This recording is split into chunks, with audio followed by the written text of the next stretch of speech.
இறையேசுவில் அன்பிற்குரிய தேவா தொலைக்காட்சி நேயர்களே, இறை மக்களே, குழந்தைகளே, உங்கள் அனைவரையும் தேவா தொலைக்காட்சி மூலமாக காண்பதிலே பெரும் மகிழ்ச்சி அடைகின்றேன். அன்பார்ந்தவர்களே, தேவா தொலைக்காட்சியானது ஒரு கத்தோலிக்க தொலைக்காட்சி. கத்தோலிக்க மறைபரப்பு பணியிலே மிகுந்த ஈடுபாடு கொண்டிருக்கின்றது.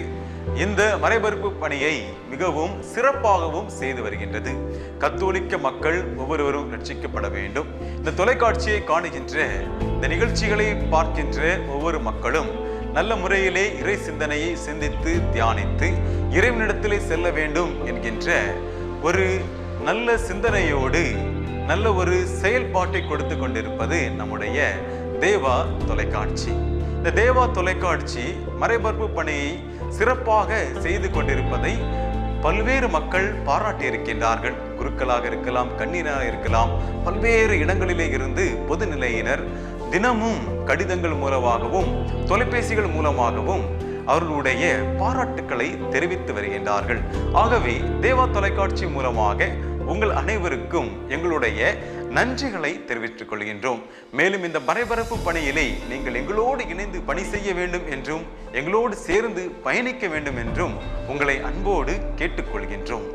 அன்பார்ந்தவர்களே, இந்த மறைபரப்பு பணியிலே இன்னொரு அடியாக நாங்கள் இப்பொழுது எடுக்கின்ற முன்னெடுப்பானது அன்னையை அறிவோம் என்கின்ற ஒரு நிகழ்ச்சி. இது ஒரு 46 நாட்கள் ஓடக்கூடிய ஒரு தொடராக இருக்கின்றது. மரி அன்னையை பற்றிய ஓர் தொடர். இந்த தொடர் என்றாலே நாம் பிற தொலைக்காட்சிகளை பார்க்கின்ற ஒரு சீரியல் போல அல்ல, மாறாக அன்னை மரியாளை பற்றி நாம் அறிந்து கொள்ள வேண்டிய மறை இறை சிந்தனைகளாக இருக்கும். எடுத்துக்காட்டாக ஆகஸ்ட் மாதத்தை எடுத்துக்கொண்டோம் என்றால், இந்த மாதத்திலே 3 அன்னை மரியாவுடைய திருவிழாக்கள் இருக்கின்றன. ஆகஸ்ட் 5வது நாள் நாம் விமர்சையாக கொண்டாடுகின்ற பனிமய அன்னையினுடைய விழா. ஆகஸ்ட் 15வது நாள் சுதந்திர தினத்தை ஓடு சேர்ந்து நாம் மகிழ்ச்சியோடு கொண்டாடுவது மரி அன்னையினுடைய விண்ணெருப்பு திருவிழா. ஆகஸ்ட் 22ஆம் தேதி மரி அன்னை விண்ணுலகிற்கு தாயாக முடிசூட்டப்படுதல். இந்த 3 மாபெரும் திருவிழாக்களை இந்த ஆகஸ்ட் மாதத்திலே நாம் கொண்டாடி மகிழ்கின்றோம். இதை போல செப்டம்பர் மாதத்திலும் 2 மாபெரும் திருவிழாக்களை நாம் கொண்டாடுகின்றோம். செப்டம்பர் மாதத்திலே செப்டம்பர் 8வது நாள் ஆரோக்கிய அன்னையின் திருவிழாவை வேளாங்கண்ணியில் விமர்சையாக நாம் கொண்டாடுவோம். அன்றைய நாளானது அன்னை மரியாவுடைய பிறப்பாகவும் இருக்கின்றது. அடுத்ததாக செப்டம்பர் 15வது நாளிலே வியாகுல அன்னையுடைய திருவிழா. ஆகவே ஆகஸ்ட் மற்றும் செப்டம்பர் மாதங்களில் ஏறத்தாழ 5 திருவிழாக்களை திருச்சபையும் இறைமக்களாகிய நாம் மிகவும் விமர்சையாக கொண்டாடுகின்றோம். எனவே தேவா தொலைக்காட்சியிலிருந்து ஒரு முயற்சியாகவும் ஒரு முன்னெடுப்பாகவும் ஆகஸ்ட் மற்றும் செப்டம்பர் 15ஆம் தேதி வரை ஏறத்தாழ 46 நாட்கள் அன்னையை பற்றி 15 நாட்கள் சிந்திப்போம், தியானிப்போம் என்று அன்னையை அறிவோம் என்கின்ற ஒரு நிகழ்ச்சியை உங்களிடத்திலே கொண்டு செல்லலாம் என்ற சிந்தனை எங்களுக்கு இருந்தது. இந்த சிந்தனையை உங்களிடத்திலே நாங்கள் கொண்டு வருவதில் மிகுந்த மகிழ்ச்சி அடைகின்றோம். ஆம் அன்பானவர்களே, ஒவ்வொரு கத்தோலிக்கர்களுமே மரி அன்னையை பற்றி நல்ல புரிதல்களை கொண்டிருக்க வேண்டும். இன்றைய காலகட்டத்தை பார்க்கின்ற பொழுது அன்னை மரியாவை பற்றிய தவறான புரிதல்கள் பலரிடத்திலே இருக்கின்றது. ஆகவே அன்னை மரியாளை பற்றிய சிறந்த புரிதல்களை நீங்கள் கொள்ள வேண்டும் என்கின்ற முறையிலே இந்த நிகழ்ச்சியானது உங்களுக்காக ஒளிபரப்பப்படும். அடுத்ததாக தெளிவின்மை, அன்னை மரியாவை பற்றிய பல்வேறு தவறான புரிதல்களும் தெளிவின்மைகளும் இருக்கின்றன. ஆகவே பல விஷயங்களை அன்னை மரியாவை பற்றி இருக்கின்ற தவறான புனிதர்களுக்கு தெளிவுகள் கொடுக்கப்படும். ஆகவே அன்பானவர்களே, நீங்கள் இந்த நிகழ்ச்சியை ஆதரிக்க வேண்டும் என்று உங்களிடத்திலே கேட்டுக்கொள்கின்றோம். முதலாவதாக நாம் பார்க்க போவது இன்றைய நாளிலே அன்னை மரியாவை பற்றிய திருச்சபையினுடைய நிலைப்பாட்டை இன்று பார்க்கலாம்.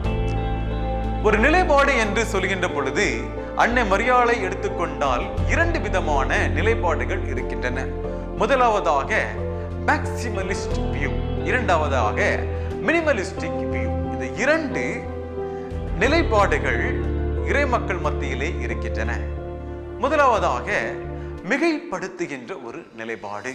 அன்னை மரியாவை கடவுளுக்கு நிகராக, சிலர் கடவுளை விட ஒருபடி மேலாக அவரை ஆராதிப்பது, இப்படிப்பட்ட மிகைப்படுத்துகின்ற நிலைப்பாடு. அடுத்ததாக அன்னை மரியாவை தாழ்ச்சிப்படுத்துகின்ற, சிறுமைப்படுத்துகின்ற ஒரு நிலைப்பாடு. அன்னை மரியாதானே ஒரு சாதாரண ஒரு பெண்மணி, ஆண்டவர் இயேசு கிறிஸ்துவை பெற்றுக் கொடுத்ததோடு அவருடைய பணி முடிந்து விட்டது, விவிலியத்திலே எங்குமே அவரை பற்றி பேசவில்லை என்று சிறுமைப்படுத்துகின்ற நிலைப்பாடு. இந்த இரண்டு நிலைப்பாடுகள் மத்தியில் திருச்சபையினுடைய நிலைப்பாடு என்ன என்பதை இந்த நிகழ்ச்சியின் மூலமாக உங்களுக்கு தெளிவுபடுத்த விரும்புகின்றேன். திருச்சபையானது மிகைப்படுத்துகிற நிலைப்பாடை எடுப்பதில்லை, சிறுமைப்படுத்துகின்ற நிலைப்பாட்டையும் எடுப்பதில்லை. திருச்சபையின் நிலைப்பாடானது அன்னை மரியாள் இறைவனின் தாய், அன்னை மரியாள் திருச்சபையின் தாய்.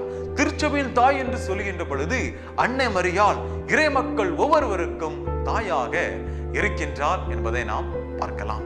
ஆம் அன்பார்ந்தவர்களே, இதுதான் திருச்சபையினுடைய நிலைப்பாடு. ஏன் திருச்சபை இந்த நிலைப்பாட்டை எடுத்திருக்கின்றது என்னவென்றால், த்ரூ மேரி டு ஜீசஸ் என்று ஆங்கிலத்திலே கூறுவார்கள்.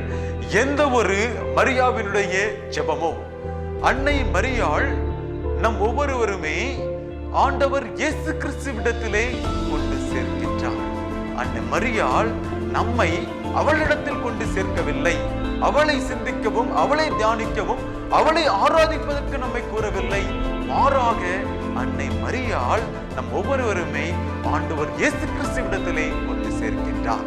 ஆகவேதான் த்ரூ மேரி ஜீசஸ் என்று ஆங்கிலத்திலே சொல்வார்கள். ஒவ்வொரு ஆன்மீக காரியங்களும், ஒவ்வொரு அன்னை மரியாளுடைய வழிபாடுகளும் நம் ஒவ்வொருவருமே ஆண்டவர் இயேசு கிறிஸ்துவிடத்திலே எடுத்து செல்கின்றது என்று திருச்சபையானது இந்த நிலைப்பாட்டினை கொண்டிருக்கின்றது. அடுத்ததாக அன்னை மரியாவுடைய ஆன்மீகம் என்ன? அன்னை மரியாவுடைய ஆன்மீகமா என்று உங்களுக்கு ஒரு நிமிடம் உங்களுடைய உள்ளத்திலே கேள்விகள் எழலாம். ஆம், அன்னை மரியாவுடைய ஆன்மீகமானது அர்ப்பணமான, சீடத்துவமான ஒரு ஆன்மீகமாக இருக்கின்றது. அன்னை மரியாள் ஆண்டவர் இயேசு கிறிஸ்துவினுடைய முதல் சீடராக இருந்தார். தன்னுடைய வாழ்விலே, அவருடைய பணி வாழ்விலே ஒரு நல்ல ஒரு அர்ப்பணமான ஒரு சீடராக கிறிஸ்துவுக்காக வாழ்ந்தாள், தொடக்கம் முதல் இறுதி வரை. ஆகவே திருச்சபையானது அன்னை மரியாவுடைய ஆன்மீகத்தை நாம் ஒவ்வொருவருமே பெற்றிருக்க வேண்டும். அதாவது அன்னை மரியாளை போல அர்ப்பணிக்க மிக்க, அர்ப்பணமுள்ள ஒரு சீடராக நாம் வாழ வேண்டும் என்று நமக்கு தெளிவுபடுத்தி நம்மையும் இந்த நிலைப்பாட்டை எடுக்க சொல்கின்றது. இதுதான் திருச்சபையின் நிலைப்பாடாக இருக்கின்றது. ஆம் அன்பார்ந்தவர்களே, அன்னை மரியாவினுடைய வாழ்வினை ஆராய்ந்து பார்த்தோம் என்றால், அன்னை மரியாவுக்கு இறைவனின் மீட்பு பணி திட்டத்திலே ஒரு பங்கு இருக்கின்றது. கடவுளுடைய மீட்பு பணி திட்டத்திலே அன்னை மரியாவுக்கு என்ன பங்கு இருக்கின்றது என்ற கேள்விகள் கூட நமக்கு எழலாம். தந்தையாம் கடவுள் மீட்பு பணியிலே, மீட்பு வரலாற்றிலே அவர் தனது முதல் அடியை எடுத்து வைப்பார். முதல் அழைப்பானது தந்தையாம் கடவுளிடத்திலிருந்தே வரும். கடவுள் இந்த உலகை மீட்பதற்காக, பாவத்தில் வீழ்ந்து கிடக்கின்ற இந்த உலகை மீட்டெடுத்து தன்னில் இணைப்பதற்காக இறை மனிதர்களை அனுப்பினார், நீதிமான்களை அனுப்பினார், பல்வேறு அரசர்களை அனுப்பினார், இறை வாக்கினர்களை அனுப்பினார். ஆனால் அவர்களால் மனித குலத்தை மீட்டெடுக்க முடியவில்லை. கடைசியாக தன்னுடைய ஒரே மகனான ஆண்டவர் இயேசு கிறிஸ்துவை இந்த உலகிற்கு அவர் அனுப்ப முடிவெடுத்தார். அதற்காக அவர் தேர்ந்தெடுத்ததுதான் அன்னை மரியாள். இந்த மீட்பு பணியிலே அன்னை மரியாள் பங்கெடுக்கின்றார் என்றால் அதில் அவருடைய ஒத்துழைப்பு மிகவும் அவசியமாக இருக்கின்றது.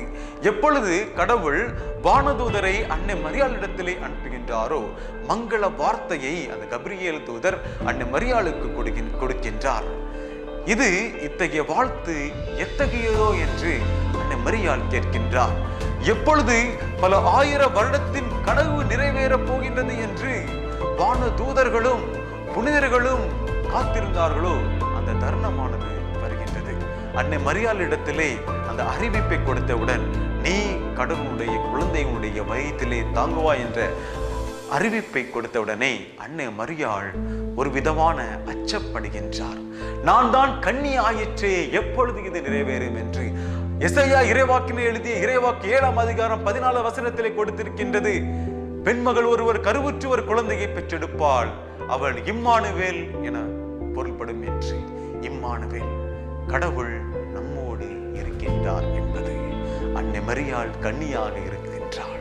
இந்த கன்னி உலகத்தின் மீட்பை தன்னுடைய வயிற்றிலே கருத்தாங்கி பெற்றெடுக்கப் போகின்றார் என்கின்ற வாழ்த்தை வானதூதர் கொடுக்கின்றார். இந்த வாழ்த்தை கேட்டவுடனே அன்னை மரியாள் கூறுவது, இதோ உம்முடைய அடிமை, உம் சொற்படியே எனக்கு ஆகட்டும் என்று. ஒரு மனிதர் இறை நம்பிக்கை கொண்டிருக்கின்றார் என்றால் அந்த மனிதரிடத்திலே 2 பண்புகள் இருக்கும். முதலாவது பண்பு திறந்த மனம். இந்த மனித குலம் மீட்படைய வேண்டும் என்கின்ற திறந்த மனம். இரண்டாவதாக கடவுளுடைய வார்த்தையை ஏற்றுக்கொள்கின்ற ஓர் இதயம். இந்த 2மே அன்னை மரியாவிடத்திலே இருந்தது. கடவுளுடைய வார்த்தையை அவர் தன்னிடத்திலே ஏற்றுக்கொள்கின்றார். உம்முடைய சொற்படியே எனக்கு ஆகட்டும்.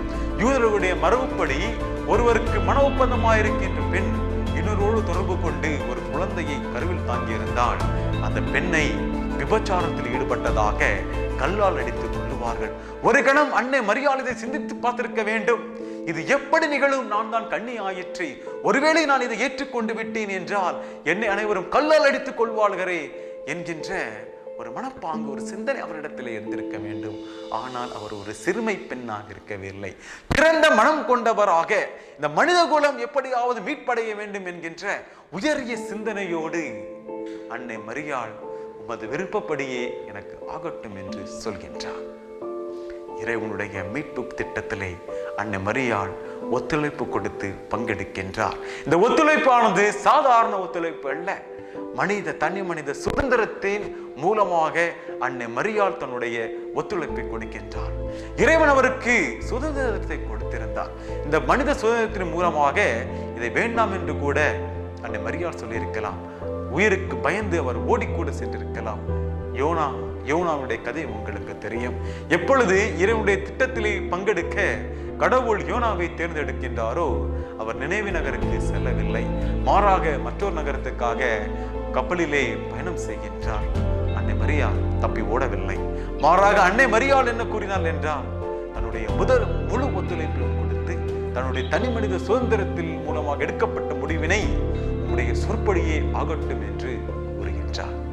ஆமாம் அன்பார்ந்தவர்களே, நம்முடைய ஒவ்வொரு மீட்பு பணியிலுமே நாம் மீட்கப்பட வேண்டும் என்பதற்காக அன்னை மரியாள் மீட்பு பணியிலே பங்கெடுத்தாள்.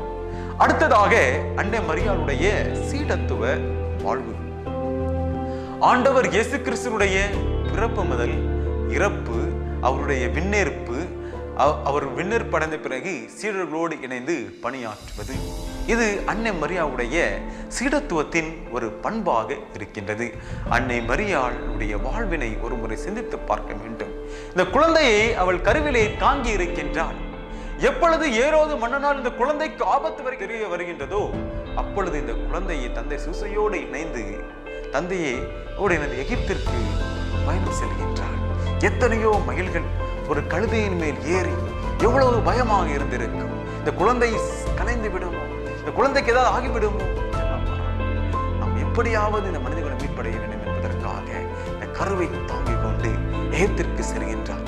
மீண்டும் எப்பொழுது வானதூதர் ஒரு கனவில் தோன்றி சொல்கின்றாரோ சூசைக்கு, மீண்டும் அந்த குழந்தையை கொண்டு மீண்டும் இஸ்ராயேலுக்கு திரும்ப வருகின்றார். ஒரு சீடத்துவமானது ஒரு நொடி பொழுதிலே ஆம் என்று சொல்வதோடு முடிந்து விடுவதில்லை. மாறாக தொடக்கம் முதல் இறுதி வரை அர்ப்பணமுள்ள ஒரு கிறிஸ்தவ விசுவாசியாக வாழ்வதுதான் ஒரு சீடத்துவமாக இருக்கின்றது. இதை அன்னை மரியாளிடத்திலே நாம் பார்க்கின்றோம். ஏனென்றால் அவர் ஒரு இறை நம்பிக்கையாளர். இவருடைய இறை நம்பிக்கையில் பார்க்கலாம் என்றால் கானாவூர் திருமண விழா.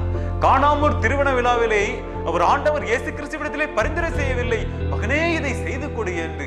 மாறாக ஆண்டவர் இயேசு கிறிஸ்துவிடத்திலே நம்பிக்கை கொண்ட ஒரு சீடராக அன்னை மரியாள் அங்கே இருந்தவர்களிடத்திலே இவர் சொல்வதை போல செய்யுங்கள் என்று கூறுகின்றார்.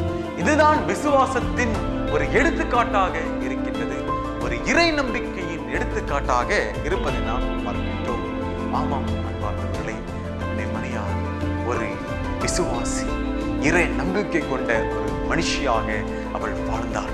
ஆண்டவர் இயேசு கிறிஸ்துவுடைய பணி வாழ்விலே அவரோடு பயணிக்கின்றார். முதல் புதுமையிலே ஆண்டவர் இயேசு கிறிஸ்துவோடு இருக்கின்றார். அவருடைய பணி வாழ்விலே அவருடைய ஒவ்வொரு பயணங்களிலுமே அவரோடு இருந்தார் என்று பல்வேறு வரலாற்று புத்தகங்கள் நமக்கு எடுத்து கூறுகின்றன. அன்னை மரியாள் இயேசுவோடு பயணித்தார். இயேசுவோடு பயணித்தார் என்று சொல்கின்ற பொழுது ஆண்டவர் இயேசு கிறிஸ்துவுடைய பாடுகளில் கூட அவரோடு பயணித்தார்.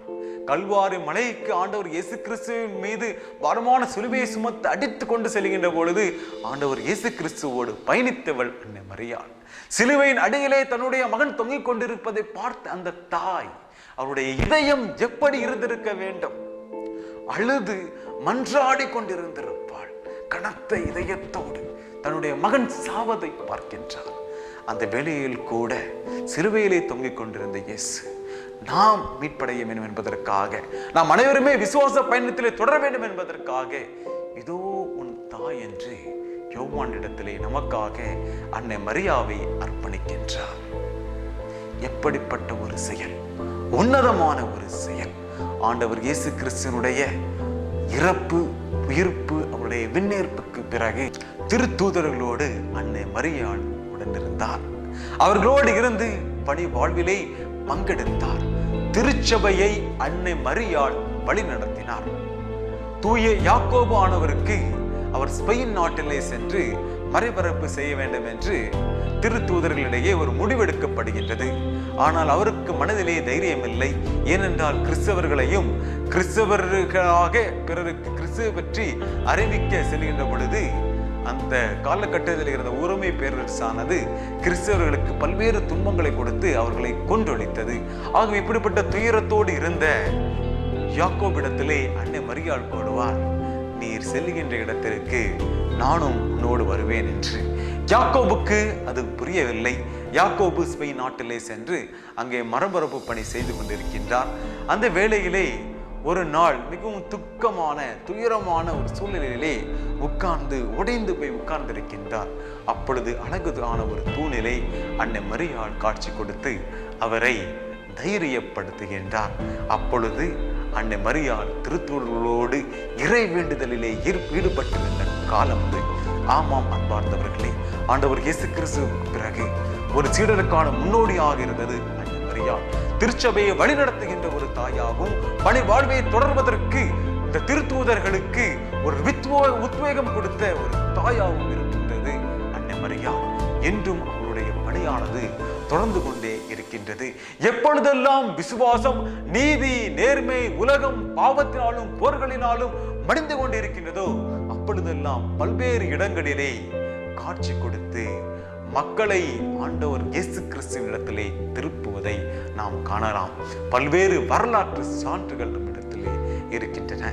ஆமாம் அன்பார்ந்தவர்களே, திருச்சபையானது யாகவே தான் அன்னை மரியாளை இறைவனின் தாய் என்றும் திருச்சபையின் தாய் என்றும் அவருக்கு ஒரு அங்கீகாரத்தினை கொடுத்திருக்கின்றது. வரக்கூடிய நாட்களிலே நாம் இன்னும் மிகுதியான அளவு அன்னை மரியாளை பற்றி தெரிந்து கொள்ளலாம். பல்வேறு இடங்களிலே அவர் கொடுத்த காட்சிகள், பல்வேறு திருவிழாக்கள் எதற்காக அவருக்கு கிடைக்கின்றோம் என்று நாம் இன்னும் மிகுதியாக தெரிந்து கொள்ளலாம். ஆகவே வருகின்ற நாட்களிலே நீங்களும் என்னோடு இணைந்து அன்னை மரியாளோடு இணைந்து ஆண்டவர் இயேசு கிறிஸ்துவிடத்திலே செல்வோம். தினமும் உங்களுடைய இல்லங்களிலே ஜெபமாலை என்கிற ஜெபத்தை சொல்லி அன்னை மரியாளின் மூலமாக இறைவனிடத்திலே அனைவருமே செல்வோம். தொடர்ந்து என்னோடு பயணம் செல்லுங்கள். அன்னை மரியாளை பற்றி தெரிந்து கொள்வோம்.